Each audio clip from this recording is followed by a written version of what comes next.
오늘 말씀 사랑하는 자마다 하나님으로부터 나서 하나님을 알고 사랑하지 아니하는 자는 하나님을 알지 못한다. 왜? 하나님은 사랑이시기 때문이다 라는 말씀이죠. 우리 이 말씀을 접할 때마다 실제적인 두 가지의 문제들을 떠올리게 됩니다. 첫 번째는 무엇이냐면 내가 별로 사랑하지 않는데 하나님을 알고 있는 사람들에게서 나타나는 문제입니다. 별로 이렇게 사랑을 하지도 않고 누구 미워하는 사람들도 쭉 있는데 난 하나님을 믿고 난 하나님을 아는데 이건 뭐냐라는 거죠. 하나님 사랑하지 아니하는 사람은 하나님을 알지 못한다는데 난 하나님 잘 아는 것 같은데 잘 믿는 것 같은데 이런 문제를 만나게 될 수 있고요. 또 한 가지는 사랑을 너무 많이 하는데 사랑은 많이 하는데도 하나님을 잘 모르겠다라는 문제들을 만나게 되어진다는 것이죠. 사랑하는 사람들은 사랑하는 자마다 하나님을 안다라고 되어 있는데 엄청 지금 난 열애에 빠져 있는데 오히려 연애를 했더니 교회 안 나오고 예수님 안 믿고 놀러 나가니라고 그런 건 있는데 사랑했다고도 하나님 잘 알게 사랑했더니 이게 진짜 하나님이 이런 분이구나 막 알게 되어지는 게 아니라 오히려 더 세상에 빠져나가는 그런 모습들도 볼 수 있게 되어진다는 거죠. 그런 문제들을 어떻게 해결할 수 있느냐? 답은 쉽죠. 사랑이 없는데도 하나님을 안다라고 하는 건 어떤 문제를 갖고 있느냐면 하나님을 제대로 알지 못하는 문제를 갖고 있는 겁니다. 하나님을 오해하고 있을 때 그런 현상이 나타날 수 있다는 것이죠. 또 사랑은 많이 하는데 하나님을 잘 모르겠다라는 문제는 답은 쉽습니다. 잘못된 사랑을 하고 있기 때문에 사랑인 것 같지만 사랑으로 약간 부족한 사랑을 하고 있기 때문에 사랑을 한다고 해도 하나님을 잘 알지 못하는 상황들을 만나게 된다는 것입니다. 여러분은 두 가지 문제 가운데 어디에 더 가깝습니까? 아마 첫 번째 가까운 분들이 더 많지 않겠나 싶습니다. 하나님 난 믿고 나 하나님 아는데 오랫동안 믿고 하나님 알아왔는데 사랑에 대한 문제들은 그렇게 민감하지 않습니다. 누구를 미워하는 것도 그냥 쉽게 하고 누구를 꼭 사랑해야 되겠다라는 부담감도 별로 없는 분들 계십니다. 그러한 분들의 믿음의 모습은 하나님을 제대로 알지 못하고 하나님을 오해하는 모습이다라는 것이죠. 난 제대로 알고 있는 것 같은데 왜 그런가? 여러분, 거기에 제일 좋은 모델을 우리가 생각하자면 예수님이 오셨을 그때의 유대인들을 떠올릴 수 있습니다. 예수님이 오셨을 그 당시의 유대인들은 이 세상 어떤 누구보다도 하나님을 잘 안다라고 자부하던 사람들이었습니다. 이 세상에 누구보다 하나님을 사랑한다라고 생각하는 그들이었습니다. 하나님의 율법을 철저히 지키고 하나님의 말씀을 따르려 살려고 노력하고 하나님께 늘 제사를 지내던 그런 민족이었습니다. 우리가 보기에도 세상의 어떤 민족보다도 하나님을 더 잘 알고 하나님을 더 잘 섬기는 것 같아 보입니다. 그러나 그들이 하나님을 제대로 이해하고 있었느냐? 아니다라는 것입니다. 그들이 하나님을 믿었다, 하나님을 섬겼다, 하나님을 사랑했다라고 얘기할 수 있지만 온전한 하나님, 제대로 된 하나님의 이해 가운데서 있지 못했다라는 것이죠. 왜냐하면 예수님이 하나님의 아들로서 이 땅에 내려오셨는데 그 예수님이 이미 그냥 막 내려오신 것도 아니고 말씀으로 여러 가지로 예고를 주신 다음에 그 증거로 내려오셨는데도 불구하고 그 사람들은 예수님이 하나님인 줄 알지 못했다는 겁니다. 하나님을 그렇게 잘한다라고 자부했던 사람이 하나님의 아들을 알아보지를 못했다라는 것입니다. 이게 얼마나 이게 위험한 모습인가라는 것을 우리가 깨달아야 한다는 것이죠. 여러분들은 하나님을 진짜 제대로 잘 알고 있습니까? 하나님은 제대로 잘 믿고 있는 거 맞습니까? 금요일 날 우리 구역장 권찰 교육 시간에 이렇게 성경 공부를 하다가 그러한 질문 하나가 있었습니다. 여러분들 하나님께 어떠한 질문을 하십니까? 그러니까 질문을 이렇게 막 하나님 앞에 우리가 모르는 걸 막 묻고 그러는데 어떠한 질문들을 하십니까? 어떠한 종류의 질문들을 하십니까? 이런 문제였습니다. 제가 그 문제를 물어봤더니 아무도 대답을 안 하세요. 왜? 다들 질문 없이 살거든요. 하나님 앞에 질문하는 건 굉장히 불경스럽게 생각할 때가 많이 있습니다. 하나님에게 뭘 묻는다 이건 무슨 의심처럼 비춰질 수 있어서 하나님 앞에 질문한다는 것 자체를 굉장히 금기시하는 경우들을 만나게 된다는 것이죠. 특별히 예수님 좀 오래 믿었다라고 하는 사람들 예수님에 대한 질문을 잘 안 합니다. 있어도 그냥 덮어놓고 믿는다. 물론 믿는 건 좋은데 그 믿는 게 좋은 게 방향성이 살짝 이상하다라는 겁니다. 왜 질문을 안 하려고 드는지 한번 문제를 곰곰이 곱씹어 봤습니다. 그랬더니 하나님의 잘못된 오해에서부터 그런 일들이 생겨난다는 것이죠. 왜 하나님 앞에 질문을 안 하냐? 믿음 있게 보이려고. 왜 하나님 앞에 믿음 있게 보이냐? 하나님 앞에 잘 보여서 하나님 앞에 복을 받으려고 라는 것이죠. 우리가 믿음 없이 보이고 의심 있게 보이고 그러면 하나님이 벌 주실까 봐, 하나님의 은혜를 누리지 못할까 봐 우리는 하나님 앞에 내 자신을 잘 보이려고 하는 최대한의 노력들을 하게 되어진다는 것이죠. 잘 보이려고 하는 노력이 나쁘다는 건 아닙니다. 그러나 하나님을 복 주시고 벌 주시는 하나님으로 오해하며 하나님 앞에 잘 보여 우리가 덕을 볼 생각을 한다면 우리가 하나님 앞에 잘 보이려고 하는 그 모습은 거짓이 되고 가식이 되어버릴 때가 많이 있기 때문에 그렇다라는 것이죠. 우리는 늘 우리 마음 안에 악한 마음들을 품게 되어집니다. 사람이기 때문에 그런 마음이 안 들 수 없죠. 그러나 우리는 그 마음을 하나님 앞에 솔직히 내어놓지를 못할 때가 많이 있습니다. 어떤 집사님, 권사님 너무 미워요. 그럼 기도할 때 하나님 진짜 너무 밉습니다. 그 집사님 어떻게 좀 가다가 좀 넘어지기라도 하고 그랬으면 좋겠습니다. 그런 생각들을 문득문득이라도 해요. 그러나 하나님 앞에 기도할 때 하나님 그 집사님을 긍휼히 여겨달라고, 내 마음에 그 집사님을 사랑하는 마음을 달라고, 그런 바람은 정말 없거든요. 그런 마음을 주시더라도 한번 그분이 사고 당하고 그 다음에 나한테 그 마음을 주시더라도 뭔가 속상하게 그런 마음들이 우리에게 악하게 있거든요. 그런데 우리는 그런 것들을 솔직하게 하나님 앞에 표현하지 않습니다. 왜? 그런 못된 마음 하나님 앞에 들키면 벌 받을까 봐. 여러분, 여러분들이 믿고 계신 하나님은 어떤 하나님이십니까? 우리는 하나님 복을 주시고 벌을 주시는 하나님, 잘하면 잘 되게 나에게 큰 은혜를 주시지만 못하면 큰 혼도 내시는 하나님. 그래서 우리는 늘 하나님 앞에 복을 받기 위해 벌벌벌 긴장하고 떨지 않느냐라는 것이죠. 여러분, 그것은 엄청난 하나님에 대한 오해이다라는 것입니다. 하나님이 우리에게 왜 상을 주십니까? 잘해서 상 주시는 겁니까? 아니지요. 사랑하시기 때문에 상을 주시는 겁니다. 우리에게 벌을 주시는 거 왜 벌을 주십니까? 못해서 벌을 주십니까? 아닙니다. 물론 못해서 주를 벌을 주시는 것도 있지만 단순히 못했기 때문에 벌을 주는 심판자의 자리가 아니다라는 것입니다. 하나님은 우리를 사랑하시기 때문에 징계를 내리시는 것입니다. 우리는 그런 얘기를 수없이 많이 들어왔음에도 불구하고 우리가 늘 떠올리는 하나님은 뭔가를 주고 뭔가를 뺏는 그 하나님, 그 이상도 아닙니다. 그럼 우리는 하나님 믿는 게 아닙니다. 우리는 금송아지 믿는 겁니다. 우리는 하나님 믿고 하나님 안다라고 하지만 우리가 아는 건 하나님이 아닌 겁니다. 우리가 아는 하나님은 우리를 위해 인간의 몸을 입고 이 땅에 내려오셔서 우리에게 사랑을 표현해 주시고 우리의 사랑을 원하시는 그런 하나님이십니다. 우리에게 벌을 주고 우리에게 상만을 주시는 다른 여타의 똑같은 신들과의 모습, 그 모습을 갖고 계신 분이 아닙니다.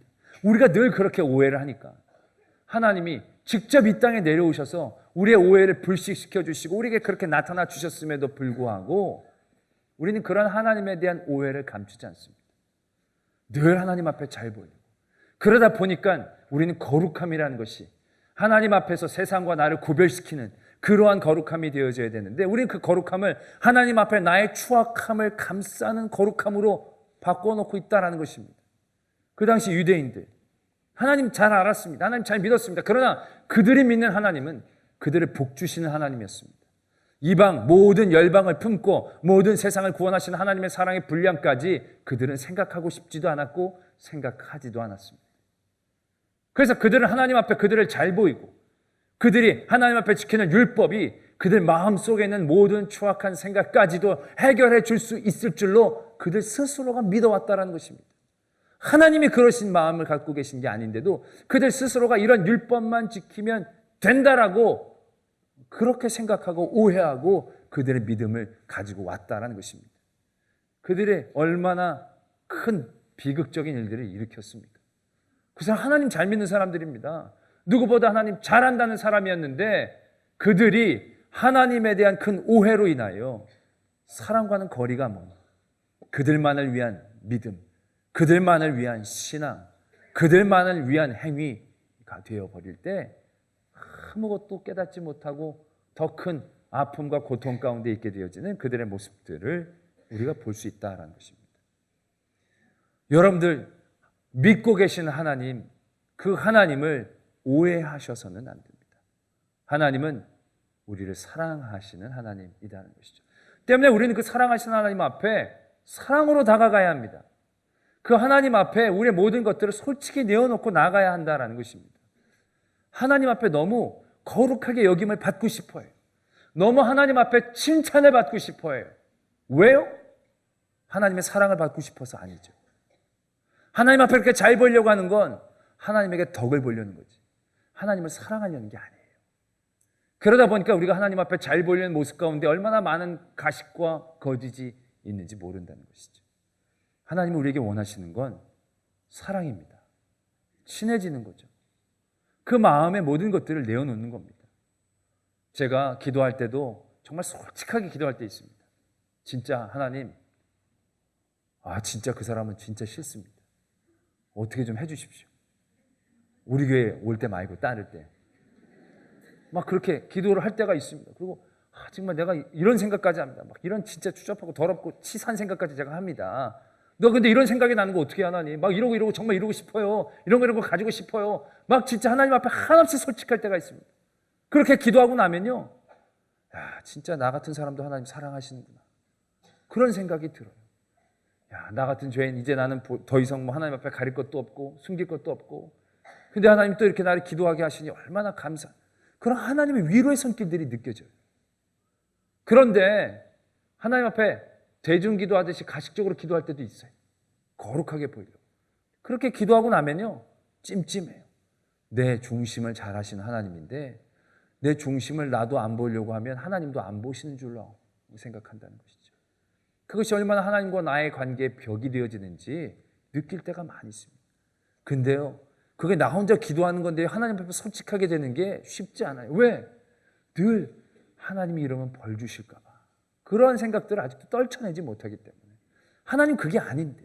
하나님은 더 우리와 친해지고 더 사랑하기를 원하시는 하나님이신데, 하나님이 심판자로 내려오시기는 아직 멀었다는 겁니다. 다시 내려오시면 그때 심판자이지 지금은 우리의 심판자가 아니다라는 것입니다. 지금은 누구보다도 날 위해 열심히 일하시고 나보다도 더 나를 위해 울어주시고 나보다도 나의 고통 가운데도 아파해 주시는 분이 하나님 아버지이신데, 우린 그 하나님 앞에 사랑으로 친하게, 그 하나님이 그 사랑의 하나님이란 이해를 하지 못하고 늘 하나님은 뭔가 주고 무언가를 뺏는 그런 분으로 오해하면서 우리의 삶이 거기에만 맞춰서 나갈 때 또 다른 사랑을 할 여유가 없는 거죠. 그러니까 사랑을 하지도 않는데도 내가 하나님을 잘한다는 건 그건 하나님이 아니라 금송아지라고 생각하는 게 맞다는 것이죠. 우리가 정말로 하나님이 사랑의 하나님이다라는 걸 알게 되어진다면 우리의 행동이 바뀔 수밖에 없다는 것이죠. 하나님 앞에 솔직하게, 친근하게, 사랑스럽게. 또한 내가 사랑을 많이 하는데도 왜 하나님을 알지 못하게 되는 걸까? 뭐 이 땅 가운데 많은 사랑의 모습들이 있지 않습니까? 그 중에 우리가 애를 낳으면 그 아이를 보면서 정말 잠깐 이게 하나님 아버지의 마음이 이런 거구나, 아버지의 마음이 이런 거구나라는 것을 알면서 약간 깨달을 때가 있습니다. 근데 솔직히 그 사랑 빼놓고는 하나님 알아가게 되는 사랑이란 게 뭐가 있는지 잘 모르겠습니다. 저는 사랑하는 자마다 하나님으로부터 나서 하나님을 알고 그랬는데, 사랑은 하는데 아까도 말씀을 드렸듯이 무슨 연애를 하면 연애에 푹 빠져가지고 하나님 생각이 더 안 날 때가 많이 있거든요. 뭔 사랑을 빠지면 그 사랑이 인간적인 나의 쾌락과 나의 기쁨 가운데 맴돌지 그게 하나님을 아는 데까지 나가는 경험들 하기가 쉽지 않습니다. 여러분들 중에 그런 분들 계십니까? 정말 결혼 전에 지금 아내와 남편과 연애를 막 할 때 만날 때마다 늘 진짜 하나님 나를 얼마나 사랑하시는지 당신만 보면 내가 알 수 있다고. 내가 당신만 보면 기도가 절로 나오고 찬송이 절로 나온다. 그런 적 있으신 분도 한번 손 들어보세요. 손 내릴 것도 없네. 올린 것도 없으니까. 그게 쉽지 않다는 거죠. 그렇게 연관지어 생각하는 것이 어렵다는 것입니다. 바로 그거다라는 것이죠. 이 세상의 모든 사랑은 어떻게 보면 하나님에 대한 지식, 하나님에 대한 알미 포함되어 있는 것입니다. 그런데 우리는 그런 모든 세상의 사랑 가운데에 그 영역까지 나의 삶을 도전하지 않는다는 거죠. 나의 기쁨, 나의 쾌락으로만 그 모든 사랑을 즐기고 나누려고 하는 것이지, 그런 사랑의 자리와 사랑의 때에 이것을 하나님을 아는 지식으로, 하나님을 아는 기회로 하나님을 아는 큰 은혜의 자리로 생각하려고 하지 않는다라는 것입니다. 그것이 그런 게 아닌 게 아니라 우리가 그런 게 아닌 것처럼 생각한다는 거죠. 그런 영역까지 우리를 도전해야 하는데, 우리가 다윗을 보면 잘 알 수 있는, 다윗이 어떤 사랑의 선택의 자리가 있었죠. 사울과의 관계에서 이 사람의 사랑을 해야 되나 사랑하지 말아야 되나 그런 자리가 있었습니다. 사울은 늘 다윗을 죽이려고 했습니다. 그런데 다윗이 사울을 죽일 수 있는 기회를 만났죠. 그 자리에서 다윗이 고민하게 되어질 것입니다. 내가 이 사람에게 사랑을 베풀어야 되느냐 말아야 되느냐, 용서해야 되느냐 말아야 되느냐, 내가 이 사람을 죽이면 내가 편해질 터인데 어떡할까 라는 고민들 거기에서 했을 것입니다. 근데 그때 다윗은 그 자리에서 하나님을 확인하는 기회로 그 자리를 사용하고 있다는 것입니다. 그가 사울을 살려주고 난 다음에 그렇게 얘기하죠. 내가 왕을 살려줬습니다. 왕은 나를 살릴 수 있는 힘이 있는 사람입니다. 그 왕의 힘을 시험한 게 아니라 다윗은 내가 기름 부어 세운 하나님의 종인 당신을 살렸습니다. 그래서 하나님이 나에게 그러한 선대를 해주시기를 원합니다. 그가 다른 사람과의 사랑의 기회를 그 사람과 자기와의 관계에서만 국한시킨 게 아니라 하나님을 아는 기회로 그 기회를 사용하고 있다라는 것입니다. 하나님이 나를 더 사랑하시고 하나님이 어떤 분이신지, 하나님이 나를 어떻게 지켜주시는지를 알에 대한 소망함으로 그 기회를 사용하고 있다는 것이죠. 첫 번째 살려줬는데 사울이 좀 뉘우치는 듯 하다가 또 죽이려고 합니다. 두 번째 또 살려줬습니다. 이쯤 되면 이제 좀 변화가 일어나겠지. 그러나 여전히 사울은 다윗을 죽이려고 했습니다. 다윗이 그래서 도망갔습니다. 블레셋으로. 거기서 정말 처절하게 살았습니다. 정말 내가 그 사랑의 기회, 내가 정말 하나님의 사랑, 하나님을 더 알고 싶어서 하나님 나에게 어떠한 분인지 알기를 원하며 내가 정말 나에게 온 절호의 기회를 사랑으로 포기했는데 이게 뭔가라고 생각할 수 있는 삶의 자리였죠. 그러나 그 뒤에 사울이 전쟁으로 죽고 다윗이 왕으로 추대되었습니다. 그때 다윗은 하나님의 놀라운 지경을 다시 한번 깨달을 수 있게 되었다라는 것이죠. 그는 그의 사울을 용서하고 사랑함을 통하여 사울에게서 사랑을 받고 사울에게서 이해를 받는 게 아니라 하나님이 어떤 분이신지를 더 알게 되어진 큰 은혜를 누리게 되었다는 것입니다. 그가 사랑함을 통하여 하나님을 더 알려고 하는 도전들이 이 다윗을 얼마나 더 건강하고 강한 하나님의 사람으로 세워졌는가를 우리는 기억해낼 수 있어야 한다는 것입니다. 시편에서의 많은 다윗의 시를 한번 우리가 되새겨볼 필요가 있습니다. 다윗은 많은 고생도 했죠. 많은 복도 받았습니다. 그러나 그가 하나님을 찬양할 때 그는 늘 하나님을 고백합니다. 하나님은 나의 힘이십니다. 나의 반석이십니다. 나의 목자이십니다. 나의 복이십니다. 다윗의 고백은 늘 이랬습니다. 다윗은 뭐 더 받고 덜 받고가 아닙니다. 이미 하나님이 자기와의 어떤 관계에 있으신지에 대하여 다윗은 늘 고백할 수 있었다는 것입니다. 그는 여러 사랑, 여러 용서, 여러의 삶의 관계에서 늘 하나님을 아는 데 집중했습니다. 늘 하나님의 뜻을 알고 하나님의 바라심을 알고 하나님의 원하심을 아는 일들 가운데 그 모든 사랑의 관계들을 이용했습니다. 그가 죄를 짓는 사랑 가운데서도 그는 하나님을 더 아는데 그 죄를 사용하려고 했다는 것이죠. 그때 다윗이 하나님을 알아가는 지식이, 하나님을 알아가는 영역이 더 넓어진 겁니다. 그때 여호와는 나의 목자이시니 내게 부족함이 없습니다. 다윗이라고 왜 부족한 게 없었겠습니까? 그런데 삶의 모든 부족함과 환경과 상황에 대하여 지배를 받지 않게 되어진 것이죠. 왜? 하나님을 진짜 사랑하게 되어졌거든요. 하나님이 어떤 분이신지 진짜 알게 되어졌거든요. 그리고 진짜 하나님하고 함께 있는 게 좋게 되었거든요. 왜? 하나님을 알아가면 알아갈수록. 그게 하나님이 다윗에게만 그렇게 많이 보여주신 게 아닙니다. 다윗이 그의 모든 삶의 자리에서 사랑을 할 때마다, 사랑과 관계를 맺어 나아갈 때마다 그 사랑을 하나님을 아는 데 사용했다는 것이죠. 우리의 사랑이 그렇게 도전되어져야 함에도 불구하고 우리는 하나님을 알려고 하는 관심이 별로 없어요. 왜? 하나님에게 받을 생각은 있지만 하나님을 사랑할 생각이 아직 없기 때문에 그렇다는 것입니다. 하나님을 사랑할 때도 하나님에게 무엇인가를 받으려고 사랑을 하려고 그랬지 정말로 하나님의 중심을 알고 하나님하고 사랑하려고 하려고 그런 마음을 가진 게 아닐 때가 많이 있었기 때문에 그렇다는 것이지. 할렐루야. 오늘 우리에게 주어지신 말씀은 그것이 은혜고 그것이 축복이다라는 것을 우리에게 알려주십니다. 다윗을 보십시오. 다윗이 왕이 돼서 복 받았습니까? 다윗이 뭐 크게 성공해서 복 받은 것으로 우리가 인정됩니까? 아니죠. 나라를 세우고 왕이 되고 그렇게 많은 왕국을 누렸던 사람들은 많이 있습니다. 그러나 그런 사람들이 다 다윗처럼 인정받지 못합니다. 그러나 다윗은 하나님께 인정을 받습니다. 왜? 하나님하고 진짜 친했거든요. 하나님하고 진짜 하나님의 코드에 딱 맞게 하나님의 원하심을 그가 알았거든요. 그리고 그것을 알기 위해 다윗은 끊임없이 그의 모든 삶의 자리에서 하나님을 알아나가는데 그의 사랑의 일들을 도전하고 또한 익히고 넓혀 나갔거든요. 제가 전에도 한 말씀을 드렸는데 저는 학교를 다녔을 때 선생님들 굉장히 무서워했습니다. 선생님들하고 굉장히 친해지고 싶었는데도 불구하고 굉장히 무서워했습니다. 왜냐하면 선생님들이 늘 나는 평가하는 분처럼 생각했거든요. 그리고 선생님하고도 뭘 다가가려고 하면 수학 선생님하고 좀 친해지고 싶어도 수학에 자신이 없는 문제가 생기면 멀어지는 거예요. 영어를 잘 못하니까 영어 선생님하고 안 친해지는 거예요. 담임 선생님은 다 모든 걸 표현하는 평가하는 분이니까 차라리 나를 안 나타내는 게 유리할 것 같은 거예요.